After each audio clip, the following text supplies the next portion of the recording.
Hello everyone, আসসালামু আলাইকুম। Diabetes রোগীদের জন্য আজকের পিঠা রেসিপিটা হতে পারে খুবই চমৎকার একটি ভিডিও। এখন তো শীতকাল, তো এখন পিঠা বানানোর উৎসব প্রতিটা ঘরে ঘরে কিন্তু চলতে থাকে। কিন্তু আমার ডায়াবেটিসের রোগী যারা খালামণি, আপু, আম্মু যারা আছে তারা কিন্তু পিঠা খেতে পারে না, কারণ অনেক টেনশন হয় যে ডায়াবেটিসটা বেড়ে যেতে পারে, প্রেশার বেড়ে যেতে পারে। কিন্তু তাদের জন্য আমি আজকে গরম গরম একটা পিঠার রেসিপি নিয়ে এসেছি। হয়তো অনেকেই পারে, আবার অনেকেই কিন্তু পারে না। তো তাদের জন্য আজকের ভিডিওটি, যারা নিশ্চিন্ত মনে এই শীতে গরম গরম পিঠা বানিয়ে খেতে পারবেন। কোনো চিনি ব্যবহার করা হবে না, কোনো মিষ্টি জাতীয় কিছু ব্যবহার করা হবে না। তারপরও কিন্তু এই পিঠাটা ভীষণ মজা লাগে, আমার নিজেরই অনেক বেশি ভালো লাগে এই পিঠাটা। তো বন্ধুরা, কথা না বাড়িয়ে চলো শুরু করা যাক। আর সবার কাছে রিকোয়েস্ট থাকবে, ছোট্ট ভিডিওটা পুরোটুকুই দেখো, না হলে অনেক কিছু মিস করে যাবে। নতুন যারা চ্যানেলে ভিজিট করছো তারা চ্যানেলটা সাবস্ক্রাইব করে নিও। তো বন্ধুরা, আমি এখানে একটুখানি লবণ দিয়ে, একদম কাঁচা নর্মাল পানি দিয়ে একটা ডো করে নিলাম। ময়দাকে ভালো করে মেখে নিয়েছি, জাস্ট একটু লবণ আর একটু কাঁচা পানি দিয়ে। আর একটা পাত্রে আমি কিছুটা ময়দা রেখে দিয়েছি, সেটা অন্য কাজে ব্যবহার করব। ভিডিওটা দেখতে থাকো, বুঝতে পারবে।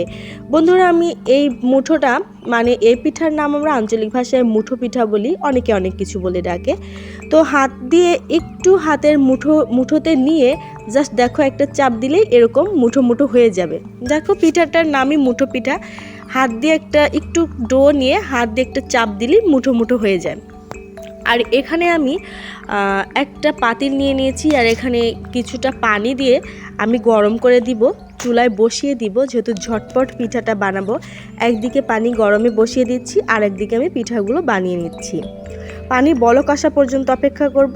আর এদিকে আমি একটা একটা করে পিঠা বানিয়ে নিয়েছি। এটা বানানো কিন্তু একদমই সহজ আর ঝটপট, একদম 5 মিনিটের মধ্যে বানিয়ে ফেলা যায়। জাস্ট ডো হাতের মধ্যে নিয়ে একটা চাপ দিলেই এই যে হাতের আঙ্গুলের যে ছাপটা পড়ে যাচ্ছে মুঠো মুঠো, সেটাই কিন্তু এই পিঠাটা। তো বাদবাকি প্রক্রিয়াও দেখো।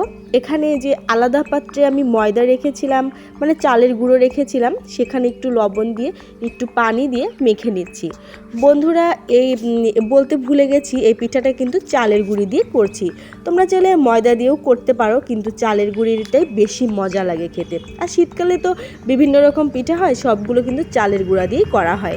দেখো, আমি পিঠাগুলো বানানো হয়ে গেছে। আর এদিকে পাতিলে পানি কিন্তু ফুটছে, দেখো বলক পারছে। ঠিক এ পর্যায়ে কিন্তু আমি একটা একটা করে মুঠো পানিতে ছেড়ে দেব। এখানে একটা টিপস বলে দিই তোমাদের, এই পিঠাটা সুন্দর হওয়ার জন্য। পানি কিন্তু হালকা গরম হলেই এই পিঠাগুলো দেওয়া যাবে না।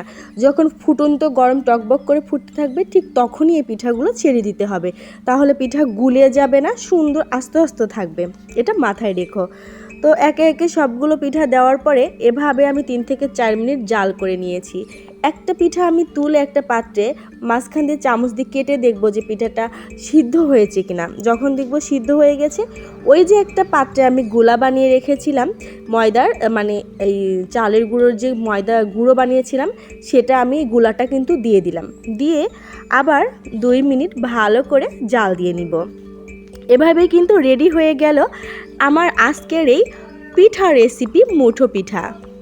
আশা করি আমার আজকের ভিডিওটিও তোমাদের কাছে অনেক ভালো লেগেছে। ভালো লাগলে লাইক দিতে ভুলো না, একটা কমেন্ট করে মূল্যবান মন্তব্য জানাও। আর চ্যানেলে নতুন হয়ে থাকলে চ্যানেলটা সাবস্ক্রাইব করে দিও, বেল বাটন অন করে দিও, ফ্রেন্ডস এবং ফ্যামিলির কাছে ভিডিওটা শেয়ার করে দিও।